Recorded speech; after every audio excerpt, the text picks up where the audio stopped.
viewers, I hope all of you are fine. Welcome back to my channel Zenny Study Instruments. It's a good news for my viewers. जो viewers मेरे साथ literature के through attached हैं उनके लिए मैं एक और आसानी पैदा करने जा रही हूँ। हम जो वर्ड्स डेली रूटीन में अपनी लैंग्वेज में इस्तेमाल करते हैं, वर्ड्स, स्मॉल सेंटेंसेस, मैं उनकी करेक्ट स्पेलिंग और करेक्ट प्रोनाउंसिएशन पे वीडियोस अपलोड करने जा रही हूँ। मैं लिटरेचर की वीडियोस रेगुलरली पोस्ट करूँगी, लेकिन अब लिटरेचर के साथ आपको मेरे चैनल पे डेली इंग्लिश और इन्फॉर्मेटिव वीडियोस भी मिलेंगी।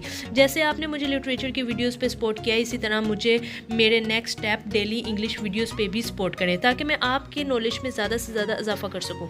जिस तरह आप सब ने मुझे सपोर्ट किया, शायद ही किसी ने किया हो। अब मैं यही सपोर्ट अपने next step daily English videos पे भी चाहती हूँ। इस सफ़र में आपका भी इतना ही फ़ायदा है जितना मेरा। जितना आप सीखेंगे शायद मैं उससे ज़्यादा सीखूँ। आपसे रिक्वेस्ट है, आप सब मुझे मेरे अगले स्टेप पे भी सपोर्ट करें, क्योंकि आप मेरे नेक्स्ट स्टेप से बहुत कुछ सीखेंगे। ये मेरा प्रॉमिस है आप सबसे। आपके कॉन्सेप्ट्स क्लियर होंगे, रीबर्थ होगी, या ये कह लें कि आप इन कॉन्सेप्ट को जानते तो थे लेकिन इनसे कभी रूबरू नहीं हुए। मैं आपको अपने नेक्स्ट स्टेप में इन तमाम कॉन्सेप्ट से रूबरू करवाने की कोशिश करूँगी, कुछ नया सिखाने की कोशिश करूँगी, मैनर्स ऑफ पर्सनैलिटी उजागर करूँगी। मैं लिटरेचर की वीडियोज़ रेगुलरली पोस्ट करूँगी, लेकिन अब लिटरेचर के साथ साथ डेली इंग्लिश और इन्फॉर्मेटिव वीडियोज़ भी मिलेंगी, जिससे आप इंग्लिश सीखेंगे, आपका स्पीकिंग स्टाइल अच्छा होगा, आपकी वोकैबुलरी में बहुत अच्छा होगा।